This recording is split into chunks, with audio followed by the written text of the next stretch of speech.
அனைவருக்கும் வணக்கம் நண்பர்களே. இன்றைய உலகின் முக்கியமான செய்திகளை பார்ப்பதற்கு முன்பாக நீங்கள் இன்னும் நம்முடைய சேனலை சப்ஸ்கிரைப் பண்ணாமல் இருந்தால் சப்ஸ்கிரைப் பண்ணி வச்சுக்கோங்க. வாங்க இப்போ நம்ம செய்திகளை பார்க்க ஆரம்பிப்போம். முதல் செய்தியாக, உலக அரசியல், பொருளாதாரம் மற்றும் எரிசக்தி சந்தையில் பெரும் புயலை கிளப்பியிருக்க ஒரு முக்கியமான செய்தியை பற்றி தான் இன்றைக்கி நம்ம முதல் விஷயமாக பார்க்க போகிறோம். அதாவது இந்தியா ரஷ்யாவிடமிருந்து கச்சா எண்ணெய் இறக்குமதியை வரலாறு காணாத அளவுக்கு அதிகரிச்சிருக்காங்க. இது எப்படி சாத்தியமானது? இதனால் நமக்கு என்ன லாபம்? உலக நாடுகளின் எதிர்வினை என்ன? இதை பற்றி தான் விரிவாக பார்க்கலாம். வாங்க. சமீபத்தில் வெளியான செய்தி ஒன்றில் பார்த்தோம்னா, சர்வதேச அளவில் பெரும் கவனத்தை ஈர்த்துள்ள வகையில் அந்த தகவல் வெளியே இருக்குது. அதாவது ஆகஸ்ட் மாதத்தின் முதல் 15 நாட்களில் மட்டும் இந்தியா ரஷ்யாவிலிருந்து ஒரு நாளைக்கு சுமார் 2 பில்லியன் பிப்பாய்கள் கச்சா எண்ணெய் இறக்குமதி செய்திருப்பதாக அந்த செய்தி கூறுதுங்க. இது ஒரு மிகப்பெரிய எண்ணிக்கை நண்பர்களே. இப்போது ஒரு கேள்வி எழும். அதாவது ரஷ்யா உக்ரைன் போர் காரணமாக அமெரிக்கா மற்றும் ஐரோப்பிய நாடுகள் ரஷ்யா மீது பல கடுமையான பொருளாதார தடைகளை விதிச்சிருக்காங்க. இந்த சூழ்நிலையில் இந்தியா ஏன் ரஷ்யாவிடமிருந்து இவ்வளவு கச்சா எண்ணெய் வாங்குகிறது? இதற்கான ஒரே பதில் என்ன அப்படின்னா, தேசிய நலன்தான் நண்பர்களே. மேற்கத்திய நாடுகள் ரஷ்யாவிடமிருந்து எண்ணெய் வாங்குவதை நிறுத்தியதால் ரஷ்யா தனது எண்ணெயை மலிவான விலையில் விற்க வேண்டிய நிர்பந்தம் ஏற்பட்டுச்சு. இந்த வாய்ப்பை இந்தியா மிகச் சரியாக பயன்படுத்தி கொண்டது. நமக்கு கச்சா எண்ணெய் இறக்குமதி மிக அவசியம். இந்த வாய்ப்பு மூலம் சர்வதேச சந்தை விலையை விட மிக குறைந்த விலையில் ரஷ்யாவிடமிருந்து எண்ணெயை வாங்க முடிந்தது. இதனால் நமது எண்ணெய் சுத்திகரிப்பு ஆலைகளிலும் பெரிய அளவிற்கு லாபம் அதிகரிச்சிச்சு. அத்தோடு நமது நாட்டிற்கு எரிபொருள் விலை கட்டுப்பாட்டிற்குள் இருக்கவும் இது உதவியது நண்பர்களே. இந்தியா ரஷ்யா எண்ணெய் வர்த்தகம் பற்றிய பல்வேறு ஊடகங்களில் பல குழப்பமான செய்திகள் வந்தன.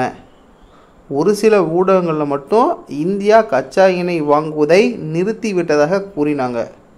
ஆனால் இந்திய அரசு இந்த தகவலை உடனடியாக மறுத்தது நண்பர்களே. இந்தியாவின் எரிசக்தி கொள்கை என்பது நமது மக்களின் தேவைகளையும் பொருளாதார நலன்களையும் கருத்தில் கொண்டு தான் வகுக்கப்படுகிறது. இது எந்த ஒரு வெளிநாட்டு அழுத்தத்திற்கும் அடிபணியாது அப்படின்ற மாதிரி நம்முடைய இந்திய அரசு மிக தெளிவாக தெரிவிச்சிருந்தாங்க. உண்மையில் இந்த இறக்குமதி தொடர்ந்து அதிகரித்து கொண்டே தான் இருக்குது.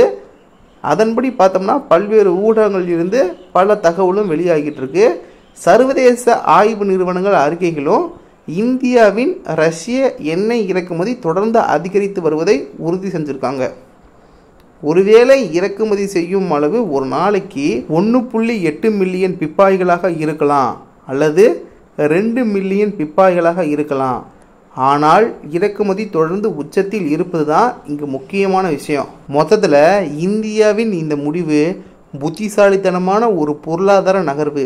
சர்வதேச அரசியலில் ஏற்படும் மாற்றங்களை நமக்கு சாதகமாக பயன்படுத்தி கொண்டு நமது நாட்டின் எரிசக்தி தேவைகளையும் பொருளாதாரத்தையும் பாதுகாக்கும் ஒரு முக்கியமான செயல் நண்பர்களே. அடுத்த செய்தியாக, இன்று இந்தியாவின் பாதுகாப்பு துறையில் ஒரு முக்கியமான விவாதத்தை பற்றி தான் பார்க்க போகிறோங்க. இது தேஜஸ் போர் விமானங்கள் மற்றும் அடுத்த தலைமுறை ஆம்கா போர் விமானங்களின் எதிர்காலத்தை நிர்ணயிக்கும் ஒரு முக்கிய செய்தி நண்பர்களே. அதாவது இந்தியாவின் பாதுகாப்பு துறையில் நாம் தன்னிறைவு பெறுவதை இலக்காக கொண்டிருக்கோம். இது ஒரு பகுதியாக தேஜஸ் மார்க் 2 மற்றும் ஆம்கா எனப்படும் அதிநவீன போர் விமானங்களை உள்நாட்டிலேயே உருவாக்கும் பெரிய திட்டங்களும் இருக்குது. இந்த திட்டங்களுக்கு மிகவும் சக்தி வாய்ந்த என்ஜின்கள் தேவை.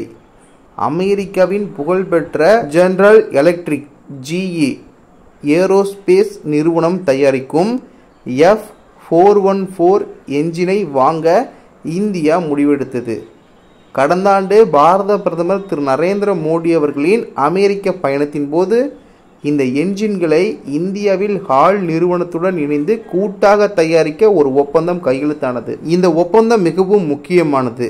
ஏனெனில் அமெரிக்கா தனது மிக உயர்ந்த தொழில்நுட்பத்தை இந்தியாவுக்கு வழங்க உள்ளது.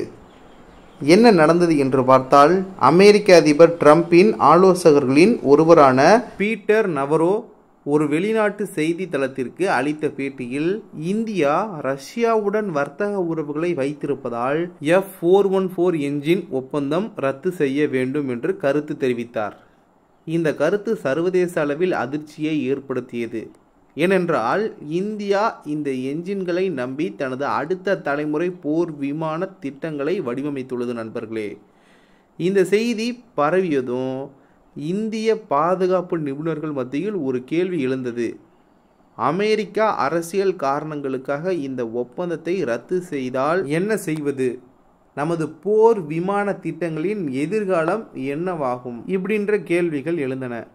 இத்தோடு சேர்த்து மாற்று வழிகள் என்ன என்பதை பார்த்தோம்னா, அமெரிக்காவின் இந்த அணுகுமுறையை இந்தியா எதிர்பாராமல் இல்லை. அதனால்தான் நாம் எப்போதும் ஒரு மாற்று திட்டத்தை வைத்திருப்பது அவசியம். நண்பர்களே, அதாவது பிரான்ஸ் நாட்டின் புகழ்பெற்ற சாஃப்ரான் நிறுவனம் ரஃபேல் போர் விமானங்களில் பயன்படுத்தப்படும் M88 என்ஜின்களை தயாரித்து வருகிறது. இந்த நிறுவனம் F414 என்ஜினுக்கு ஒரு சிறந்த மாற்று என்ஜினை வழங்க முன்வந்துள்ளது. சாஃப்ரான் நிறுவனத்தின் முக்கிய வாக்குறுதி என்னவென்றால், அமெரிக்காவை போலல்லாமல் என்ஜின் தயாரிப்புக்கான முழு தொழில்நுட்பத்தையும், அதாவது 100% தொழில்நுட்ப பரிமாற்றத்தையும் இந்தியாவுக்கு வழங்க தயாராக இருப்பதாக கூறியிருக்காங்க. அடுத்தது ரஷ்யாவும் மிகச்சிறந்த போர் விமான என்ஜின்களை தயாரிப்பதில் வல்லமை பெற்றது. நண்பர்களே, இந்தியாவுக்கு ஒரு தேவை ஏற்பட்டால் ரஷ்யாவிடமிருந்து என்ஜின்களை பெறவும் வாய்ப்புள்ளதுங்க. ரஷ்யாவிடமிருந்து ஏற்கனவே பல பாதுகாப்பு தளவாடங்களை நாம் வாங்கியுள்ளோம் என்பது நாம் அனைவரும் அறிந்த ஒன்று. தற்போதைய நிலவரம் என்ன அப்படின்றத பார்த்தோம்னா, இந்த கருத்து என்பது பீட்டர் நவரோவின் தனிப்பட்ட கருத்து ஒன்றுதான். அமெரிக்காவின் அதிகாரப்பூர்வ நிலைப்பாடு இது அல்ல. ஆனால் பாதுகாப்புத்துறை என்பது மிகவும் நுட்பமானது. அரசியல் சூழ்நிலைகள் எப்போது வேண்டுமானாலும் மாறலாம். அதனால்தான் பிரான்ஸ் மற்றும் ரஷ்யாவுடன் மாற்று வழிகளுக்கான கதவுகளை இந்தியா திறந்து வைத்துள்ளது. நண்பர்களே, ஆக மொத்தத்தில் F414 என்ஜின் ஒப்பந்தம் ஒரு முக்கியமான தருணத்தில் உள்ளது. இது வெறும் என்ஜின் ஒப்பந்தம் மட்டுமல்ல, இந்தியாவின் பாதுகாப்பில் தன்னிறைவுக்கான ஒரு குறியீடுங்க. அமெரிக்காவின் அரசியல் சூழ்நிலைகளை பொறுத்து இந்த ஒப்பந்தம் குறித்த நிச்சயமற்ற தன்மைகள் தொடர்ந்து நீடித்தாலும், இந்தியாவின் அடுத்த தலைமுறை போர் விமான திட்டங்கள் எந்த விதத்திலும் பாதிக்கப்படாத வகையில் மாற்று வழிகளை ஆராய நாம் தயாராக உள்ளோம் என்பதுதான் நாம் கவனிக்க வேண்டிய ஒரு முக்கியமான செய்தி. நண்பர்களே, அடுத்த செய்தியாக இந்திய விமானப்படையின் சக்தி மற்றும் திறனை பல மடங்கு அதிகரிக்கக்கூடிய ஒரு பெரிய நகர்வு பற்றிய ஒரு செய்தி தான். நண்பர்களே, நமக்கு தெரியும், நமது அண்டை நாடுகளான பாகிஸ்தான் மற்றும் சீனாவால் நமக்கு தொடர்ந்து வான்வழி அச்சுறுத்தல்கள் இருந்து வருகின்றன. இந்த சவால்களை திறம்பட சமாளிக்க இந்திய விமானப்படை தனது போர் விமானங்களின் திறனை மேம்படுத்தி வருகிறது.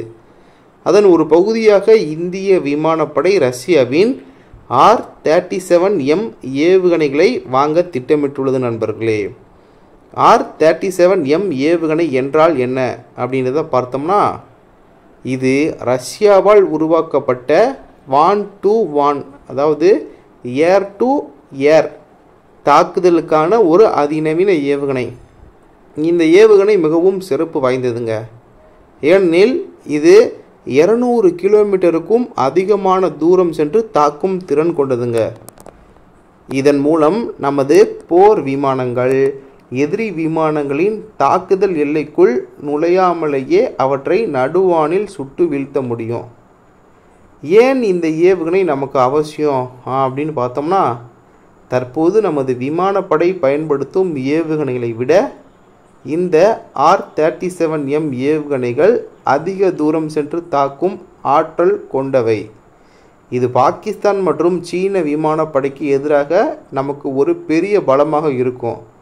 குறிப்பாக சீன விமானப்படையின் J-60, J-10 மற்றும் பாகிஸ்தானின் JF-17 போன்ற போர் விமானங்களை நீண்ட தூரத்திலேயே தாக்கி அழிக்க இந்த ஏவுகணை உதவும்.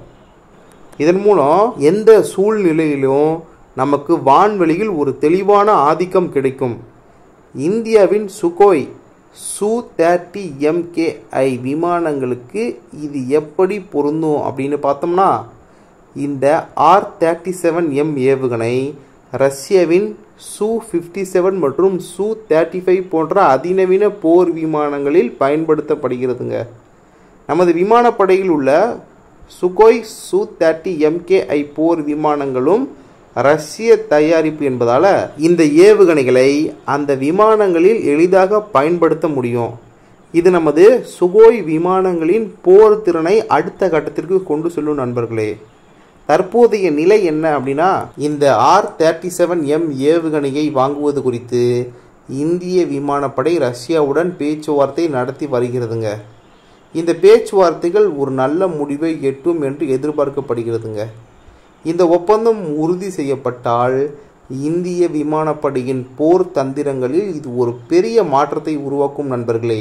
மொத்தத்தில் இந்த ஏவுகணைகளை வாங்குவதன் மூலம் நமது விமானப்படை அண்டை நாடுகளின் அச்சுறுத்தல்களுக்கு எதிராக வலுவான ஒரு நிலையை அடையும். இது இந்தியாவின் பாதுகாப்பை உறுதி செய்வதில் ஒரு முக்கியமான படியாகவும் இருக்கும் நண்பர்களே. அடுத்த செய்தியாக விரைவில் மும்முனை சந்திப்பு என்ன அப்படின்றத பார்த்துடலாம்.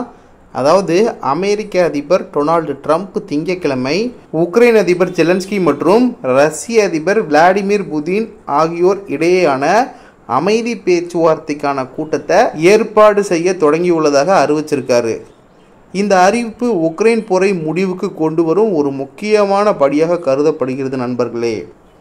ரஷ்யா உக்ரைன் போரை அமைதியான முறையில் தீர்க்கும் முயற்சிகளை தீவிரமாக முன்னெடுத்து வருகின்ற ட்ரம்ப் வெள்ளை மாளிகையில் உக்ரைன் அதிபருடனும் ஐரோப்பிய தலைவர்களுடனும் நடைபெற்ற தீவிர பேச்சுவார்த்தையை தொடர்ந்து இந்த அறிவிப்பு வெளியானது கூடுதல் முக்கியத்துவம் பெற்றுள்ளதுங்க. அதாவது கடந்த வாரம் வெள்ளிக்கிழமை அலாஸ்காவில் ரஷ்ய அதிபர் புதினுடன் நடைபெற்ற சந்திப்பில் போர் நிறுத்தம் குறித்த உடன்பாடு எட்டப்படவில்லை என்றாலும் ட்ரம்ப் அமைதி உடன்பாடு சாத்தியம் என்று நம்பிக்கை தெரிவிச்சிருக்காருங்க. இந்த நிலையில் நேற்று அதிபர் வெள்ளை மாளிகையில் உக்ரைன் அதிபர் ஜெலன்ஸ்கியுடன் நடைபெற்ற முக்கிய கூட்டத்தில் ஐரோப்பிய தலைவர்களான ஜெர்மன் சான்சலர் ஃப்ரைட்ரிக் மெர்ஸ், பிரான்ஸ் அதிபர் இமானுவேல் மேக்ரான், இங்கிலாந்து பிரதமர் கீர் ஸ்டார்மர், இத்தாலி பிரதமர் ஜியோர்ஜியா மெலோனி, ஐரோப்பிய கமிஷன் தலைவர் உர்சுலா வாண்டெர் லேயன், நேட்டோ செயலர் ஜெனரல் மார்க் ரூட்டே மற்றும் பின்னிஸ் அதிபர் அலெக்சாண்டர் ஸ்டாப் ஆகியோர் பங்கேற்றிருக்காங்க. இந்த சந்திப்பு ட்ரம்ப் புதின் சந்திப்புக்கு பின்பு நடக்கும் காரணத்தால் ரஷ்ய உக்ரைன் போரை எப்படி அமைதியான முறையில் தீர்க்க வேண்டும் என்பதை ஆய்வு செய்யும் முக்கிய கூட்டமாக இருக்கும் காரணத்தாலும் மிகவும் முக்கியமானதாக விளங்குகிறதுங்க. டொனால்டு ட்ரம்ப் ஐரோப்பிய தலைவர்கள் மற்றும் உக்ரைன் அதிபருடனான சந்திப்புக்கு பின்பு புதினுடன் தொலைபேசியில் பேசியதாக கூறியிருக்காரு. அலாஸ்கா வெள்ளை மாளிகை சந்திப்புகள் வெற்றிகரமாக முடிந்த நிலையில் அடுத்த கட்ட நகர்வுகளை மேற்கொள்ள ட்ரம்ப் முடிவு செஞ்சிருக்காரு. ரஷ்யா உக்ரைன் போரை நிறுத்த புதின் ஜெலன்ஸ்கி இடையேயான சந்திப்பை நடத்த ஒரு இடத்தில் தேர்வு செய்ய தொடங்கியதாகவும் ட்ரம்ப் தனது ட்ரூத் சோசியல் தளத்தில் பதிவிட்டிருக்காரு. மேலும் இந்த சந்திப்பு இரு தலைவர்களுடன் இணைந்து ஒரு மும்முனை கூட்டமாக நடத்த திட்டமிட்டுள்ளதாக சொல்லியிருக்காரு. விரைவில் மும்முனை சந்திப்புக்கான இடம் தேர்வு செய்யப்பட்டு அறிவிக்கப்படும் அப்படின்ற மாதிரி எதிர்பார்க்கப்படுகிறது நண்பர்களே. இதேபோல் இதுவரையில் உக்ரைனும் சரி ரஷ்யாவும் சரி போரை நிறுத்துவதற்கான முடிவுகளை எட்டவில்லை என்பதுதான் ஒரு நிதர்சனமான உண்மை நண்பர்களே. சரி, அவ்வளவுதான் நண்பர்களே, செய்திகள் நிறைவடைந்தன. இந்த செய்திகளை பற்றிய உங்களுடைய கருத்து வரவேற்கப்படுகின்றது. இதுபோன்ற செய்திகளை நீங்கள் தினமும் தொடர்ந்து தெரிந்து கொள்ள வேண்டும் என்று நினைத்தால் நம்முடைய சேனலை சப்ஸ்கிரைப் பண்ணி வச்சுக்கோங்க. இது போன்ற செய்திகளை நீங்கள் தொடர்ந்து பார்க்க முடியும். நாளைக்கு இன்னொரு புது வீடியோவில் நான் உங்ககிட்ட பல்வேறு செய்திகளுடன் பேசுகிறேன். நன்றி நண்பர்களே. ஜெய் ஹிந்த்.